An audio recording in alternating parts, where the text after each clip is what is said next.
Տիրոջ անունը փառավորվի Աստծո ժողովուրդ, Տերը ինչ որ արեց, մեր համար արեց, եկավ աշխարհ, մարդկային մարմնի մեջ մտավ, թողեց իր երկնային ամբողջ փառքը, ապրեց այդքան տարի երկրի վրա եւ վերջում այդ ձևի սարսափելի մահով մահացավ, որպեսզի մենք ազատ լինենք մահվանից։ Մատթեոսի 24-րդ գլխից որոշ խոսքերի վրա ուզում էի ուշադրություն դարձնենք, ասենք Մատթեոսի 23-ի վերջից Տերը ասում է նայեց Երուսաղեմին ու ասեց. Երուսաղեմ, Երուսաղեմ, որ կոտորում է իր մարգարեներին եւ քարկոծում Աստծո կողմից քեզ մոտ ուղարկված մարդկանց, քանի անգամ ուզեցի հավաքել քո որդիներին, ինչպես հավն է թևերի տակ հավաքում իր ձագերին, բայց դուք Երուսաղեմի բնակիչներ չուզեցիք, ահա ավերակ պիտի լինի ձեր տունը, բայց ասում եմ նաև ձեզ, որ այլևս չեք տեսնի ինձ, մինչև որ չասեք օրհնյալ է նա, որ գալիս է Տիրոջ անունով։ Ինչքան անգամներ Տերը հələ այն ոչ բոլոր մարգարեների անուններն ա գրված որպես մարգարեություններում, բայց արանքներում էլի լիքը մարգարեներ կա, որ գալիս են մարգարեանում են եւ ինչ են անում, ասում է, «Ստեղ մի մարգարեացի»։ Զարմանում ես, մարգարեն Աստծո խոսքը ասում է, գալիս է մոտենում, ասում է, «Ստե մի մարգարեացի», սա ասում է, թագավորի քաղաքն է, գնա ուրիշտեղ մարգարեացի։ Վերջում սպանում էին, մարգարեն ասում է, փախավ գնաց ուրիշ երկիր, հետևից չալարեցին, հետևից գնացին, ընկան ուրիշ երկրից բերեցին, սպանեցին։ Ինչի, որովհետև հանդիմանություն էր ասում էր դուք Աստծո խոսքը թողել եք եւ հեռացել եք Աստծուց։ Եվ ասում է Տերը, քանի անգամ ասում է մարգարեներին կոտորում էիք դուք։ Ասում է ձեզ մոտ ուղարկված մարգարեներին, ուղարկված մարդկանց, ինչքան անգամ ասում է այդ մարդկանց միջոցով ուզեցի հավաքել քո որդիներին, ինչպես հավն է թևերի տակ հավաքում իր ձագերին։ Չետարքիր բանա, չէ, համեմատություն անում։ Ասում է, բայց դուք Երուսաղեմի բնակիչներ չուզեցիք։ Եվ ասում է, ահա ավերակ պիտի լինի ձեր տունը, բայց ասում եմ նաև ձեզ, որ այլևս չեք տեսնի ինձ, մինչև որ չասեք օրհնյալ լինի նա, որ գալիս է Տիրոջ անունով։ Ինչ հայտարարություն, չէ, ասում է, ինձ չեք տեսնի այնքան ժամանակ, մինչև որ չասեք։ Դրանից հետո ասում է նորից էլի ինձ եք տեսնելու, ուրիշին չեք տեսնելու։ Էլի ես եմ էլի լինելու եկողը։ Բայց ոչ մեկի մտքով չէր անցնում, որ 2000 տարի պետք է անցնի դրա վրա։ Եվ ասում է Հիսուսը տաճարից դուրս էր ելնում եւ գնում էր, երբ աշակերտները մոտեցան նրան տաճարի շինությունները ցույց տալու համար։ Հիսուսն ասաց նրանց. այս բոլոր շինությունները տեսնում եք, չէ՞։ Իմ մոտ հարց էր առաջացել, այս տաճարի շինությունները ով ում էր ցույց տալիս։ Աշակերտները ցույց էին տալիս Հիսուսին, հիմնականում այտենց բան կատարվում է, երբ որ ինչ-որ մեկը հյուր է գալիս, տանում ես ինչ-որ տեղ, մի բան ցույց ես տալիս, բայց մարդը 33 տարի ապրել էր, դե ամեն տարի տաճար էին գալիս, այդ 3.5 տարի տաճարում սովորացնում էր, եւ ասում աշակերտները իրան ցույց են տալ, ինչ էին ցույց տալիս տաճարը, ხო չէր տեսել այդ տաճարը, ինչ էին ուզում ցույց տային, ուզում էին ցույց տային, որ ոնց որ լինում է մարդիկ քաղաքավարի ձևի, ուզում են դիմացինին սխալը ուղղեն, ասեց ձեր տունը ձեզ ավիրակ պետք է լինի։ Ասում ուզում էին տաճարի շինությունները ցույց տային, դու այս տունն ես ասում թե ավիրակը լինի, հələ նա ինչ տուն է, ասա ոնց կավիրվի։ Եվ Տերը ասում է այս բոլոր շինությունները տեսնում եք, չէ՞, ասում եմ ձեզ, որ այս բոլորն էլ պիտի քանդվեն, քարը քարի վրա չպիտի մնա։ Հետարքիր է, ինչ է կարծում, քարը եղել է, որ քարը քարի վրա մնա։ Եթե Տերը ասում է քարը քարի վրա չպետք է մնա, ուրեմն չպետք է մնա։ Եվ ինչի էր պետք ավիրելուց ով է մտածում ոնց անի, որ քարը քարի վրա չմնա։ Տաճարը ներսից ամբողջ ոսկիով պատված էր։ Եվ տաճարը երբ որ այրեցին, բնական է ոսկին շատ շուտ հալվող մետաղ է։ Ինքը հաստատ գնացել մտել էր քարերի արանքը, ստիպված բոլոր քարերը մեկը մյուսից պոկել են, որպեսզի ոսկին տանեն։ Դրա համար էլ ոնց որ ասել է, տենց էլ եղել է։ Եվ ասում եմ, ինչ Հիսուսը նստած էր Ձիթենյաց լեռան վրա, աշակերտներն առանձին եկան և նրան հարցրեցին. ասա մեզ, երբ կպատահի, այդ ինչ նշանով կիմանանք, թե երբ կլինի քո գալուստը և այս աշխարհի իշխանը։ Դե որ ստեղ այն մյուս գլխի վերջում ասում է չեք տեսնի ինձ մինչև որ չասեք օրհնյալը նա որ գալիս է Տիրոջ անունով, աշակերտները հասկացան որ նորից գալու է, բայց ասում է այս աշխարհի վերջի նշանը ինչ կլինի։ Ասում է Հիսուսը պատասխանեց նրանց. զգույշ եղեք, չլինի թե մեկը ձեզ խաբի, որովհետև շատերը կգան իմ անունով և կասեն, թե ես եմ Քրիստոսը ու կմոլորեցնեն շատերին։ Զարմանալի է, որ ամենաառաջի բանը, որ Տերը զգուշացնում է, որպեսզի մարդիկ չխաբվեն։ Դու ես միայն աշակերտներին չի վերաբերվում, ես բոլոր գիրքը կարդացողներին է վերաբերվում, որպեսզի չխաբվենք։ Այսօր աշխարհի մեջ ամենամեծ խաբեությունն է կատարվում, որ երբևէ եղել է։ Ասում է, որովհետև շատերը կգան իմ անունով և կասեն, թե ես եմ Քրիստոսը, և կմոլորեցնեն շատերին։ Դուք լսելու եք պատերազմների ձայներ և պատերազմների լուրեր։ Գալուստի մասին Տերը պարզ ասում է ուրիշ տեղ, թե ինչ ձևի է լինելու իր գալուստը, որ ասում է, տենց մարդ չի լինելու, որ չտեսնի։ Ասում է, քեզ ասեն ստեղ անդեղա չհավատաս, ասում է, որտեվ ինչպես կայծակը լուսավորում է արևելքից արևմուտք, ասում է, նույն ձևի լինելու է Տիրոջ գալուստը։ Այսինքն տես մարդ կա, որ կայծակը չի տեսնում։ Այս բան չկա, ամբողջ երկինքը լուսավորվում է։ Ասում է, այտենց էլ կլինի Տիրոջ գալուստը։ Դուք լսելու եք պատերազմների ձայներ և պատերազմների լուրեր։ Զգույշ եղեք, չխռովեք, որովհետև պետք է, որ դրանք պատահեն։ Ուրիշ տեղ ասում է չանհանգստանաք։ Այսօր մենք տեսնում ենք և լսում ենք պատերազմների ձայներ, գնալով պատերազմները շատանում են։ Եվ ասում է, բայց դա չի նշանակում, որ աշխարհի վախճանն է։ Ասում է, ազգերն ազգերի դեմ են կռվելու և թագավորությունները թագավորությունների դեմ։ Առաջ թագավորություններն են թագավորությունների դեմ կռվել։ Այս վերջի 100-ամյակում սկսվել է ազգամիջյան պատերազմները։ Բայց ինչ է ասում Տերը դրանից հետո։ Ասում է, զգույշ եղեք, որովհետև պետք է, որ դրանք պատահեն, բայց դա չի նշանակում, որ աշխարհի վախճանն է։ Հարց առաջանում է, որ ուշադիր չլնես, թվում է, թե այդ Տերն է պատվիրել, որ տենց լինի։ Ինչի՞ց է դա լինում։ Երբ որ մարդը իր սրտում հպարտանում է, ուզում է կողքինեն վերացնի։ Եվ որպեսզի կողքինեն վերացնի, պատերազմ է հայտարարում։ Ոչ թե որ հիշեք Թագավորաց գիրքը ասում է հաջորդ տարին, երբ որ ասում է եկավ ժամանակը, որ այդ թագավորները պիտի դուրս գային պատերազմի, տարին պարապ էին մնում, էլի տարին մեկ դուրս են գալի պատերազմի։ Տերը Իսրայելին ասեց դուք թագավոր եք ուզում, այդ թագավորը ձեր որդիներին տանելու է պատերազմի։ Ուզում եք, ասին ուզում եք։ Այսինքն դա բան կա, մարդը իր սրտում հպարտանում է եւ ուզում է, ոնց որ ասում է, էս էլ է իմը, էն էլ է իմը։ Բայց ասում է զանազան վայրերում սով, համաճարակ եւ երկրաշարժեր են լինելու։ Բայց այս ամենը դեռ երկունքի սկիզբն է։ Տարկիրա բառերի վրա եթե ուշադրություն դարձնենք, ինչ է ասում Տերը, այդ երկրաշարժերը գնալով շատանում է։ Հետո ասում է սով եւ համաճարակ է լինելու։ Շատ տեղեր դա շատ բացահայտ երևում է։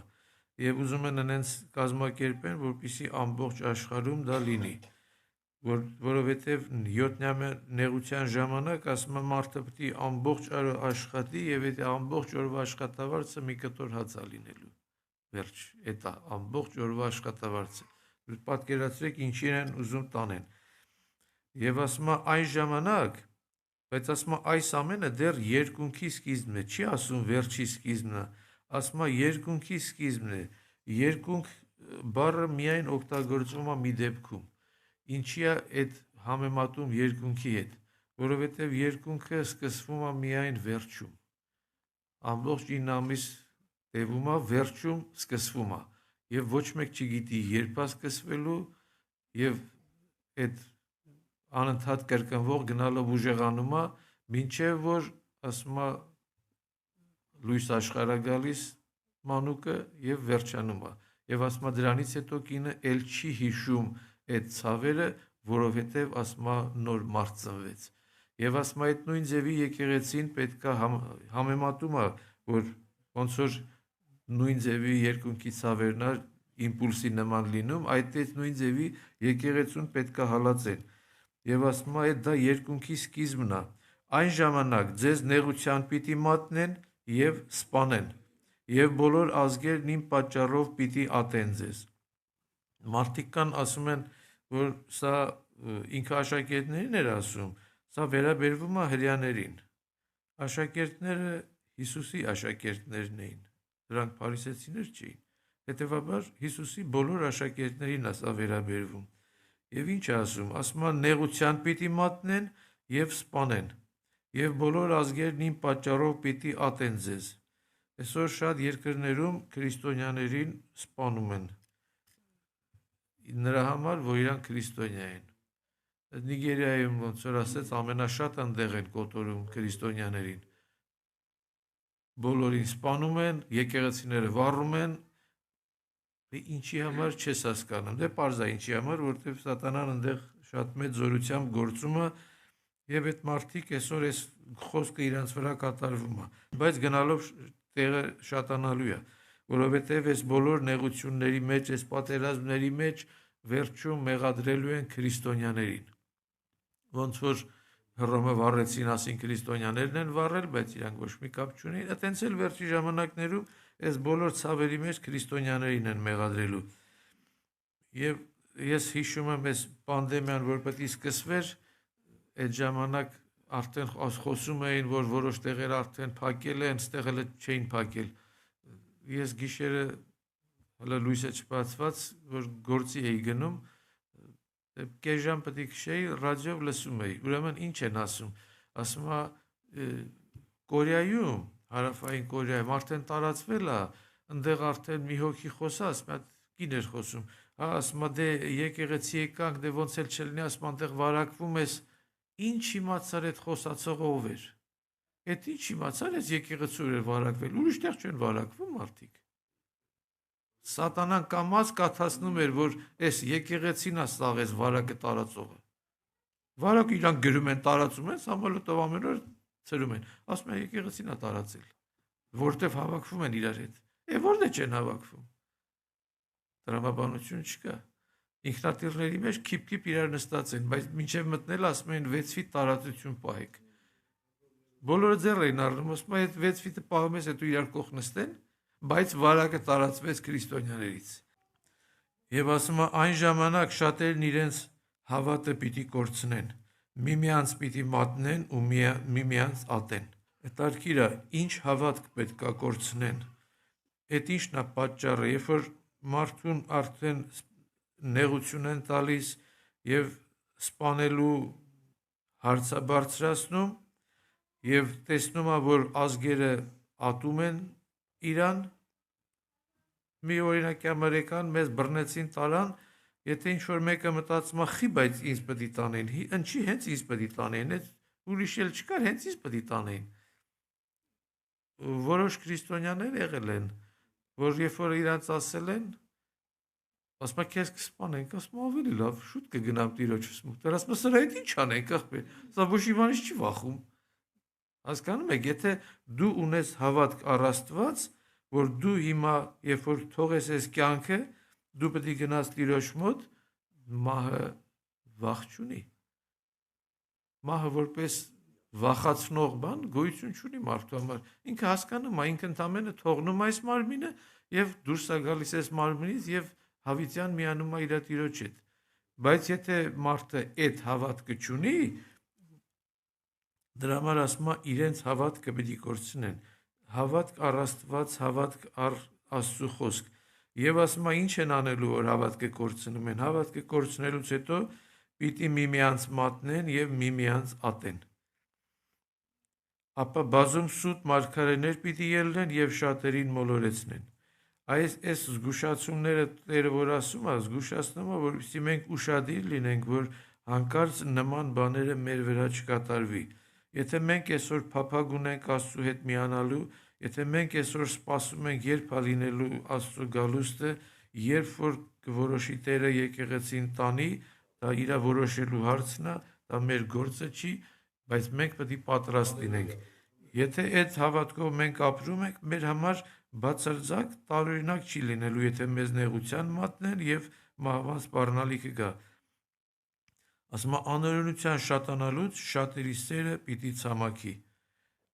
Մարդիկ չեն կարողանալու հասկանալ ինչի համար շատացավ այս անօրենությունը, ամբողջ կողքը անօրենություն է ու մարդը սկսում է նեղվել դրանից։ Բայց Տերը ինչ ասում, բայց ով որ մինչև վերջ դիմանա, նա պիտի փրկվի։ Այսինքն ստեղ համբերելու հարց կա։ Արքայության ավետարանը պիտի քարոզվի ամբողջ աշխարհում իբրև վկայություն բոլոր ժողովուրդների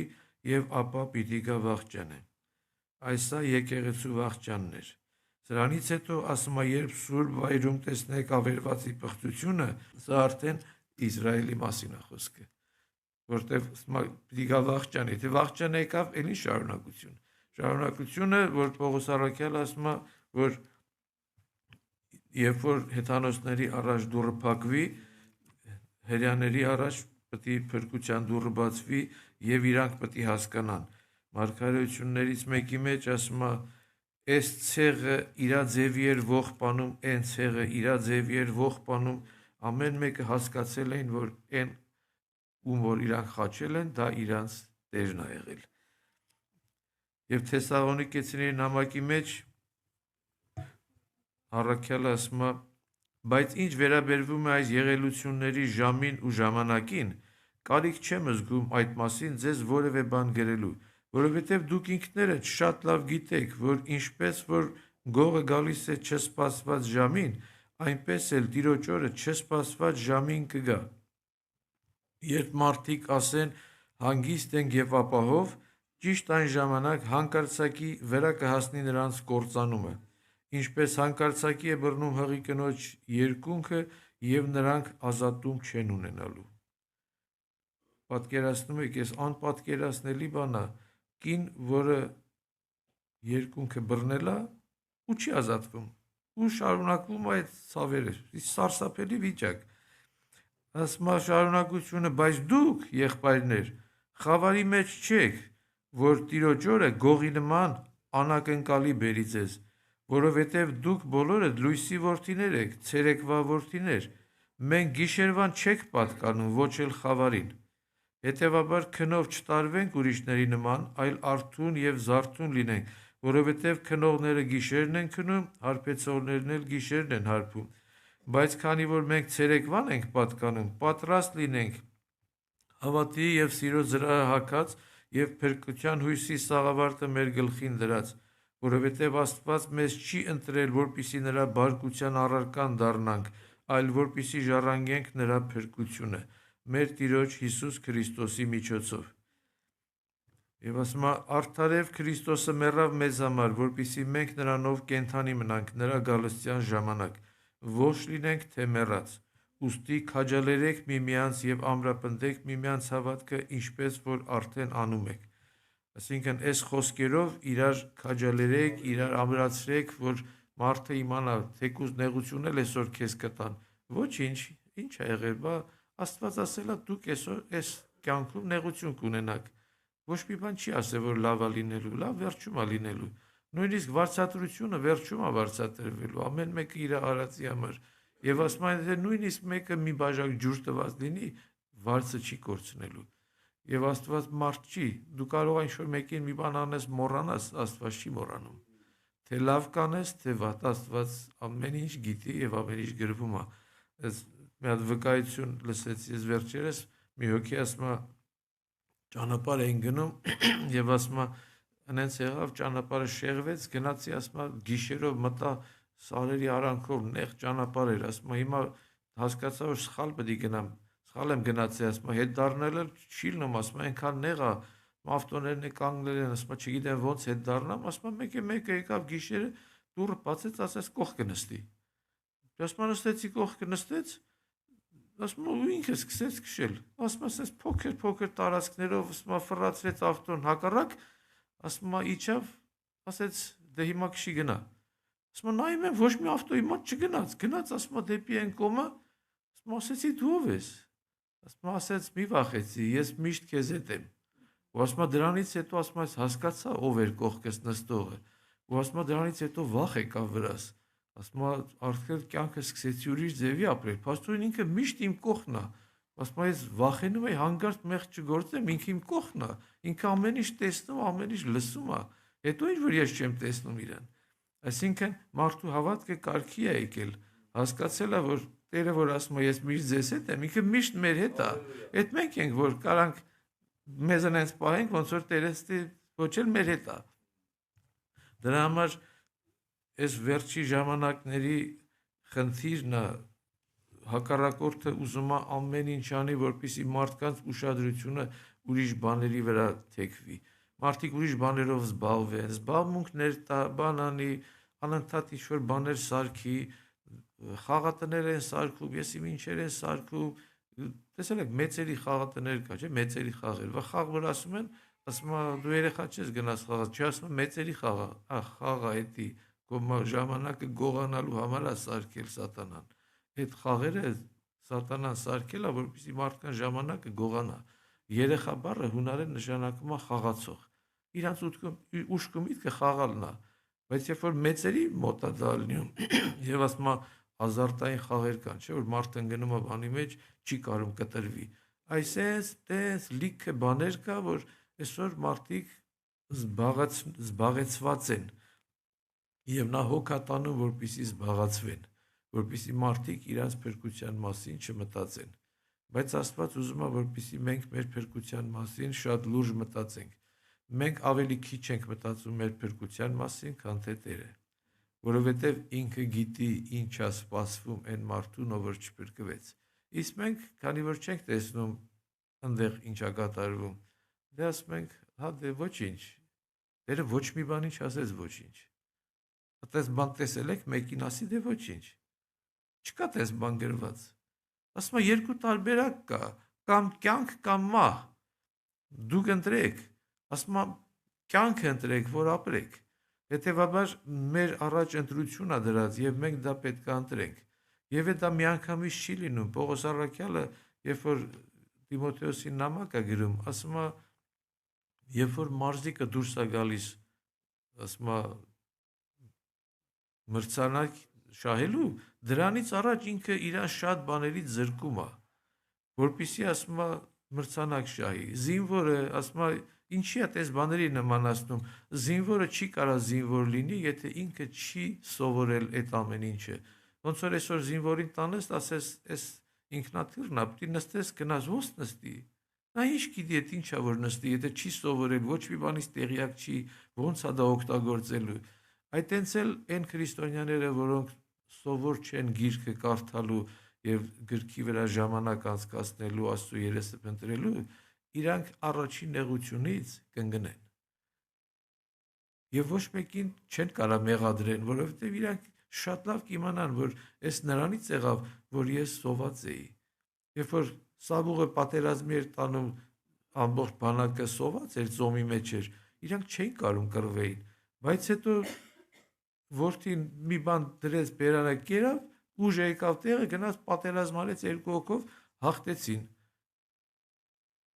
Ինչն էր պատճառը, ասում է անխորհրդաբար պայման էր դրել, որ պետք է չուտեք։ Պատերազմի գնում է սոված մարդը ո՞ւս կարա գնա կռվի։ Դրանից առաջ կարար ծոմ պահեր,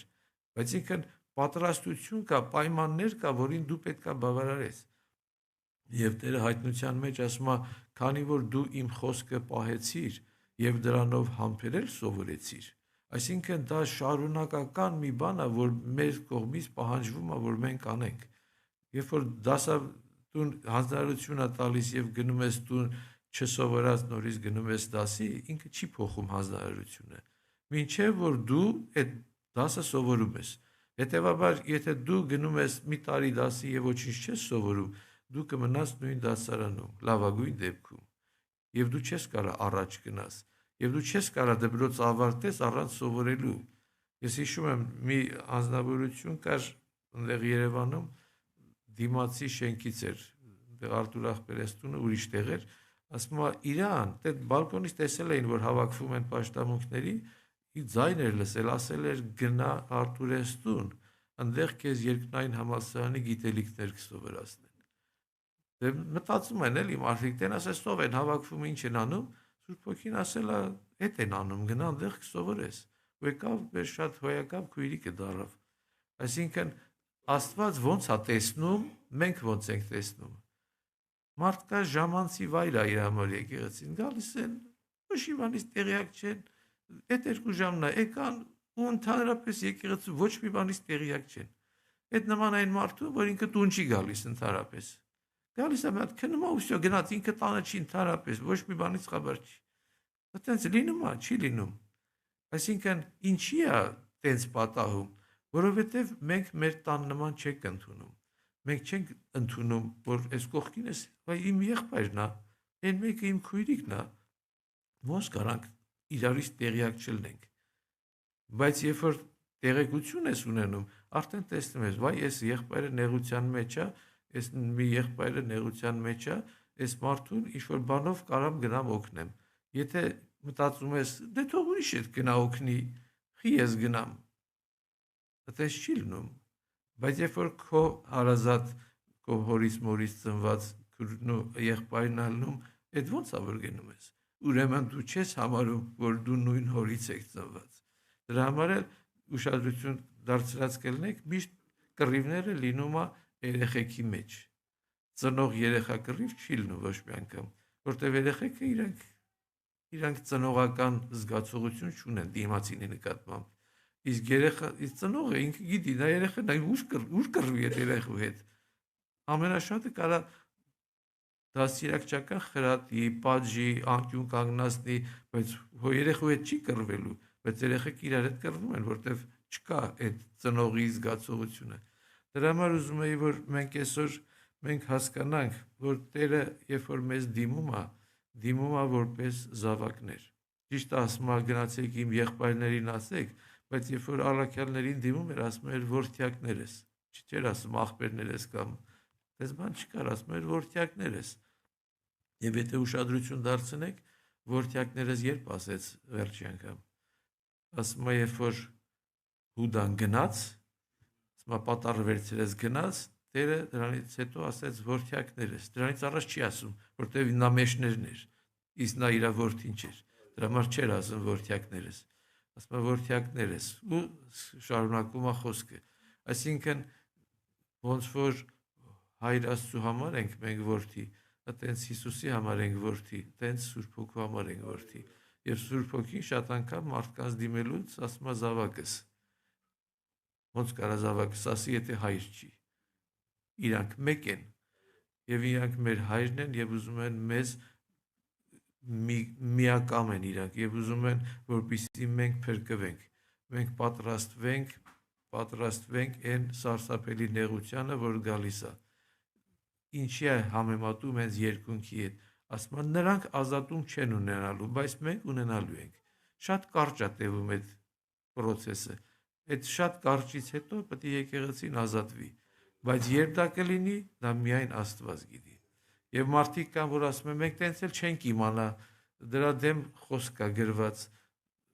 մարգարեության մեջ, ասում է Տերը ոչինչ չի անում, մինչև իր ծառաներին չհայտնի։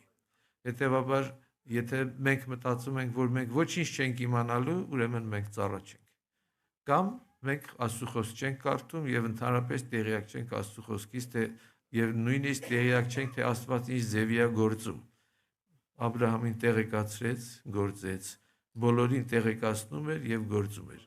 Բայց եթե իր ծառաները չեն, ոչինչ չէր տեղեկացնում։ Նույնիսկ Նաբուգոդոնոսորը, որ ինքը հոգևոր մարդ չէր, բայց քանի որ Աստծո ծառա էր, Աստծո գործներ ինքը անում, Աստված կանչեց իրան հանդիմանեց, ասեց մի տարի քեզ ժամանակ է տրված։ Ու Դանիել ասեց, այս բաները որ անես, դու կարաս մեղքեր կավես։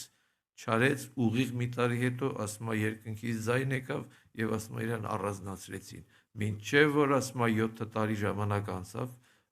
նոր ասում է միտք եկավ տեղը եւ ասում է բարձրացրեց երկնքի Աստծուն, այսինքն Աստված միշտ զգուշացնում է։ Աշխարհին երբեք չի զգուշացնելու, բայց մենք միշտ զգուշացված ենք լինելու։ Ուշադիր լինենք, խնդրենք թող Տերը մեզ օգնի, որպեսզի մենք միշտ պատրաստ լինենք Տիրոջ առաջ կանգնելու համար։ Եթե մենք այսօր զգում ենք, որ ավելի լավ է այսօր չգա Տերը, որովհետև մենք այսօր պատրաստ չենք, գոնե վաղը գա։ Ճիշտ կլինի, որ մենք այսօր էլ պատրաստ լինենք, որտեղ մենք չգիտենք երբ է դա լինելու։ Նույնիսկ շատ անգամ այս նույն տեղը կարդալուց մարդիկ էլի ասում են, ինչ ես ասում, գրածա ոչ մեկ չգիտի երբ է գալու։ Ճիշտ է, աշխարհը չգիտի, բայց եթե դու չես ուզում ընդունես, որ դու իմանալու ես, ոնց որ 10 կույսերից 5-ը հիմար են, 5-ը իմաստուն, բայց 10-ն էլ լսեցին ձայնը, 10-ին էլ արթնացրեց, 10-ին էլ ասեց վեր կացեք, դիմավորեք, փեսան գալիս է։ Այսինքն անտեղյակ մարդ չի լինելու։ Մնացածը բոլորը մեր վրա է։ Մենք կպատրաստվենք, թե չէ, կկանգնենք Աստծու առաջ եւ ոնց կկանգնենք, որտեվ դու կարաս կանգնես Աստծու առաջ եւ ասում երբ որ ուղարկեց գնացին, ասում մարդիկ եկան, կանգնեցին իր հրավիրվածները եկան, ասում Տերը երբ որ մտավ թագավորը, ասեց մի հոգու այդ դու առանց համապատասխան հանդերձի չի ասում առանց հանդերձի ես է, ասում առանց համապատասխան հանդերձի ոնց մտար։ Այսինքն այդ մարդը ինքը իր արդարության վրա էր հույսը դրել, ոչ թե Հիսուսն էր իր արդարությունը։ Ինքը չուներ այն արդարության հանդերձը, որ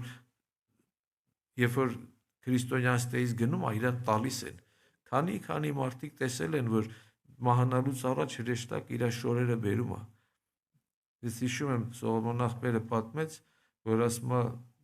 աղոթք կերարել մեկի համար, ասում է նայեմ տեսնեմ հրեշտակ ինչ որ շորեր է ման գալիս, ասում ասեցի այդ ինչ ես, ասում այդ ինչ ես անում, անունը տվել էր ու համար է ման գալիս, ասում իր շորն է ման գալիս։ Այսինքն ժամանակ երբ որ գալի դրան, դի մարդը հանդերձ ունենա, որտեվ առաքյալ ասում է մերկ ենք եկել, մերկ էլ դուրս են գալու, բայց վայ մեզ ասում է հանկարծ առանց հանդերձի չգտնվենք, որտեվ այդ հանդերձը մենք չենք կարող ձեռք բերենք, դա տրվում է մեզ, ոնց որ ամեն ինչը։ Խնդրենք թող Տերը մեզ օգնի, ողորմություն անի։